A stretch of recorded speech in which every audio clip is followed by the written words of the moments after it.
सीमांत जिले जैसलमेर में एक बार फिर बसों के चक्के जाम हो गए हैं और सड़कों पर सन्नाटा पसरा हुआ है। प्रदेश स्तरीय बस यूनियन के आह्वान पर लंबी दूरी की निजी बसों का संचालन पूरी तरीके से बंद कर दिया गया है।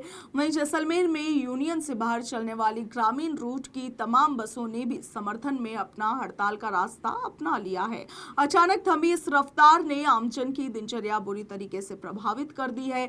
किसी को इलाज के लिए शहर पहुंचना था, किसी को छात्रों की परीक्षा देने के लिए जाना था, तो कोई मजदूर रोजगार के लिए सफर पर निकलने की तैयारी में था। मगर बस स्टैंड पर खड़ी खाली कुर्सियां और इंतजार करते यात्री अब इस ठहराव की कहानी बयां कर रहे हैं। बस संचालकों का कहना है कि पूर्व में हुई बस दुर्घटना के बाद वे नियमों के मुताबिक ही संचालन कर रहे हैं, मगर बावजूद इसके परिवहन अधिकारियों द्वारा लगातार चालान काटे जा रहे हैं, जिससे आर्थिक दबाव बढ़ता जा रहा है। मेरा नाम गोविंद वैष्णव है। समस्या यह है कि गवर्नमेंट ने और परिवहन विभाग ने जो फिटनेस सेंटर नजदीकी थे वो सब बंद कर दिए। अभी हमें बस का फिटनेस करवाने के लिए जोधपुर जाना पड़ेगा। उसका आना जाना 600 किलोमीटर होता है। अब 600 किलोमीटर का डीजल का खर्चा, गाड़ी का खर्चा, और फिटनेस करवाने से पहले जो हर टोल पे ऑनलाइन चालान हो जाएंगे, फिटनेस खराब नहीं होगी तो उसका चालान हो जाएगा, उसकी भरपाई कौन करेगा? अब ये सारे अगर खर्चे करेंगे, हम यहाँ वहाँ जाके भरेंगे तो हमारे क्या भाव पड़ेगा? वो सब क्या मांग है? हमारी मांग यही है कि नजदीकी जो परिवहन विभाग के कार्यालय है वहाँ पे फिटनेस सेंटर को पुनः चालू किया जाए। सही बात है। और यहीं पे फिटनेस की जाए।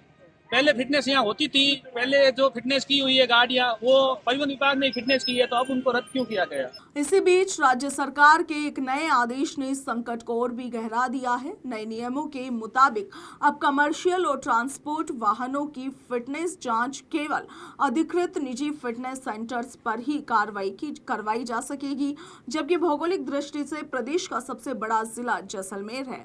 फिलहाल ऐसे किसी भी निजी फिटनेस सेंटर से जैसलमेर अभी वंचित है। इसका सीधा अर्थ यह है कि वाहन मालिकों को अपने ट्रक, बस या अन्य भारी वाहन को लेकर 280 किलोमीटर दूर जोधपुर जाना पड़ेगा और वापस लौटना होगा, यानी कि लगभग 560 किलोमीटर का अतिरिक्त सफर। इस एक प्रक्रिया में 4 से 10 हजार रुपए तक का ईंधन खर्च होगा। टोल टैक्स, ड्राइवर खलासी का 2 दिन का भत्ता और कई दिनों के कामकाज का नुकसान अलग से झेलना पड़ेगा। जो फिटनेस पहले स्थानीय स्तर पर कुछ घंटों में पूरी हो जाती थी, अब उस प्रोसेस के लिए कई दिन और हजारों रुपए खर्च करने की मजबूरी होगी। खेत सिंह है, बडोड़ा गांव निवासी हूँ। हमारी यही मांग है कि हमारे बसों के ऊपर कैरियर था वो हटवा दिया, पीछे सीटी कैरियर हटा दिया। डिग्गी छोटी है, सामान डाल नहीं सकते। लेबर है तो लेबर का सामान होता है, एक लेबर के पास 2 कट्टे होते हैं। 10 अगर आदमी हो तो 20 कट्टे, 20 कट्टे अगर बस के अंदर डाल दे तो सवारी बैठने लायक नहीं रहती, पूरी सीटों पे लगेज आ जाता है। इसीलिए हमारी मांग यही है कि कैरियर हमारे लगाए, ठीक है। वो कैरियर हटाए, कैरियर कोई दरवाजा लाए या बांस लाए, फिटिंग का सामान लाए, नल फिटिंग सामान लाए, तो वो कहाँ डाले? सब बस के अंदर आ नहीं सकता है, डिग्गी इतनी है नहीं बड़ी। ग्रामीण बसों में ये पूरा तो हर आदमी की सुविधा।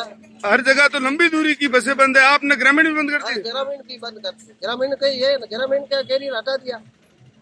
स्लीपर नहीं है, सिटिंग बस है, उनका भी कैरियर हटा दिया। आज हम 5 साल से कोई आज तक छत पे कोई सवारी हम चढ़ाते नहीं है। अगर छत पे सवारी हो तो हमारा चालान किया जाए। छत पे सवारी चढ़ाते नहीं, सामान तो रखना पड़ता है। ग्रामीण बस ग्रामीण में पूरी परेशानी है सवारियों के लिए। तो दरवाजा है कि छत पे ले जा नहीं सकते हैं, कोई 4 पाई है के पास है या नल फिटिंग का सामान है। ग्रामीण बस वालों की क्या मांग है? मांग यही है हमारे कैरियर वापस लगाया जाए, और जो भी हमारी फिटनेस आरटीओ ने किया है, फिटनेस आरटीओ ने किया है, तब कैरियर था, अब कैरियर हटवा दिया। यही है हमारी मांग के कैरियर वापस लगाया जाए ग्रामीण बसों को। वो हमारे को जो बसों की मांग है उन मांगे मानने का। हमारी ये अनिश्चितकालीन हड़ताल है आज से। अब आगे जब भी मांग पूरी नहीं होगी तब तक हम बसें हटाएंगे, न चालू करेंगे।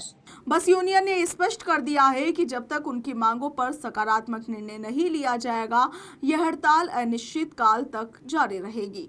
फिलहाल जैसलमेर की सड़कों पर बसों की रफ्तार थम चुकी है और इसके साथ ही रेगिस्तान में सफर का पहिया ठहर गया है, जिसकी सबसे बड़ी कीमत आमजन को भुगतनी पड़ रही है। जैसा कि अभी कुछ समय पूर्व जैसलमेर की बहुत बड़ी घटना हुई थी, उस घटना को देखते हुए राजस्थान की सरकार ने उचित कदम उठाए और जिला प्रशासन और पर्यटन डीटीओ वगैरह जो इंस्पेक्टर है, डीटीओ है, आरटीओ है, इन्होंने सरकार ने जो आदेश दिया उससे भी 10 गुना ज़्यादा बसों के ऊपर चालान करना और बसों को सीज करना।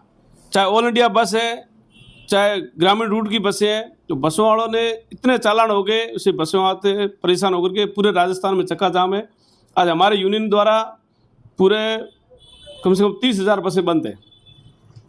मैं सरकार से आग्रह करना चाहता हूँ, पूर्व में भी जब ऐसी घटना हुई थी उस टाइम मैं भी खुद जयपुर गया था, सीएम साहब से मिला था, प्रदेश अध्यक्ष से मिल करके आग्रह किया था, उन्होंने कुछ तो राहत दी थी, लेकिन वापस उसी आधार पे दबादब चालान करना और जानबूझ के गाड़ी वालों को परेशान करना, उसी आधार पर सभी बसें बंद की गई है।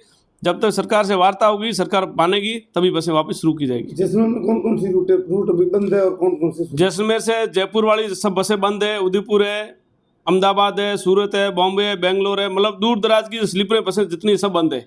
और जोधपुर के लिए 2-4 बसें दिन में चालू की थी, वो भी अभी बंद कर दी, पूरी बसें बंद है। बात करें अगर जैसलमेर की तो एक और भी समस्या आ रही सामने कि फिटनेस के लिए। हाँ बिल्कुल, आपका कहना सही है। फिटनेस के लिए हमारे यहाँ इंस्पेक्टर साहब, डीटीओ साहब से मैंने बात की है, फिटनेस बंद करके उनको जोधपुर भेज दिया गया है। बहुत बड़ी परेशानी है। हम हमारे परिवहन मंत्री से बात करेंगे और सुचित त्यागी से बात करके और सीएम साहब से बात करके जल्दी से जल्दी इसको वापस जैसलमेर कराएंगे।